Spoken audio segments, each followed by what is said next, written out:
Vous n'avez pas pu passer à côté, depuis quelques jours, tout le monde parle de Pokémon Go. Alors, dans cette vidéo, je ne vous expliquerai pas comment installer le jeu ou capturer les Pokémon les plus rares, vous savez bien que ce n'est pas l'objet de ma chaîne. Et quand en 3 jours, une application dépasse Tinder en nombre de téléchargements, fait décoller Nintendo en bourse de 120%, génère des millions de chiffres d'affaires et suscite un immense engouement, ça me semble intéressant de se pencher sur le sujet. Très rapidement, pour que tout le monde soit au courant et comprenne ce que je veux dire juste après, Pokémon Go, c'est une application sur iPhone et Android de réalité augmentée.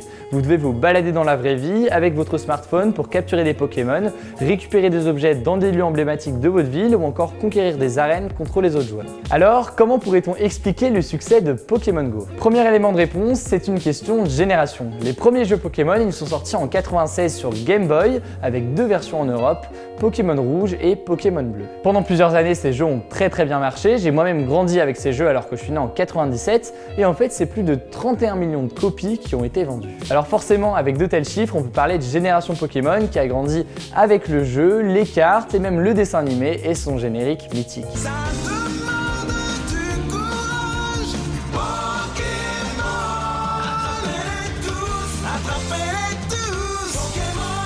Pourtant, les ventes des jeux Pokémon, elles vont pas se maintenir à un tel niveau et en fait, elles vont sensiblement diminuer au fil des années. Est-ce que ça veut dire que les Pokémon n'intéressent plus les gens? Certainement pas, simplement avec l'arrivée des smartphones, la motivation à aller acheter une console portable pour jouer à un jeu Pokémon a fortement diminué.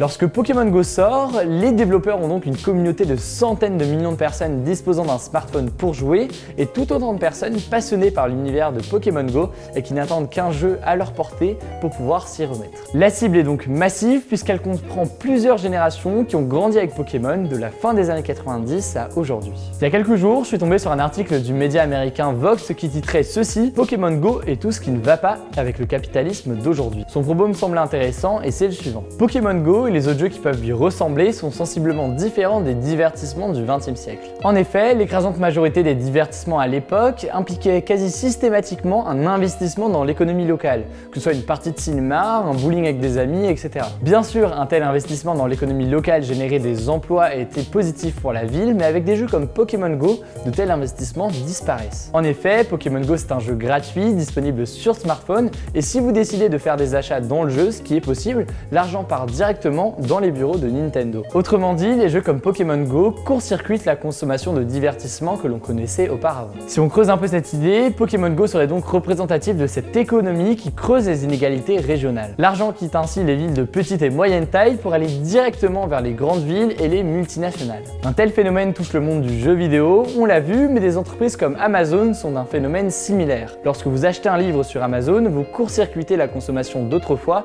ce qui a pour conséquence la baisse des fréquentations des libraires de votre ville. En d'autres termes, de tels modèles économiques tentent à créer une économie à 2 vitesses, celle des grandes villes pleinement intégrées à la mondialisation et les régions qui sont mises à l'écart. Enfin, rapidement, mais il faut le mentionner, Pokémon Go est le premier jeu à succès de réalité augmentée. Niantic, développeur de Pokémon Go, avait sorti en 2013 un jeu sur le même principe, mais il n'avait pas connu le même succès que Pokémon, puisqu'il lui manquait probablement justement cette communauté préétablie que j'évoquais en début de vidéo. En tout cas, on n'a pas fini d'entendre parler de Pokémon Go et le jeu offre plusieurs perspectives, que ce soit en santé ou en matière aussi de tourisme, puisque le jeu est calqué sur les monuments historiques des villes. De mon côté, ça me semblait intéressant de tester et de traiter un sujet qui n'est pas un sujet politique pour en ressortir les aspects économiques. En tout cas, j'espère que cette vidéo vous aura plu. Si c'est le cas, n'hésitez pas à mettre un petit pouce bleu comme d'habitude et à vous abonner. Vous êtes aussi extrêmement nombreux sur mon compte Snapchat et je pars dans quelques jours aux États-Unis. J'ai prévu pas mal de choses sur mon compte Snap pour vous, donc n'hésitez pas à vous abonner dès maintenant. Durant le mois d'août, on ne prend pas de vacances, on vous a préparé 2 vidéos et puis on se retrouvera ensuite à la rentrée. On est en train de préparer actuellement de nouveaux formats. On a très hâte de vous montrer tout ça. On se dit à très vite. Ce soir, nous sommes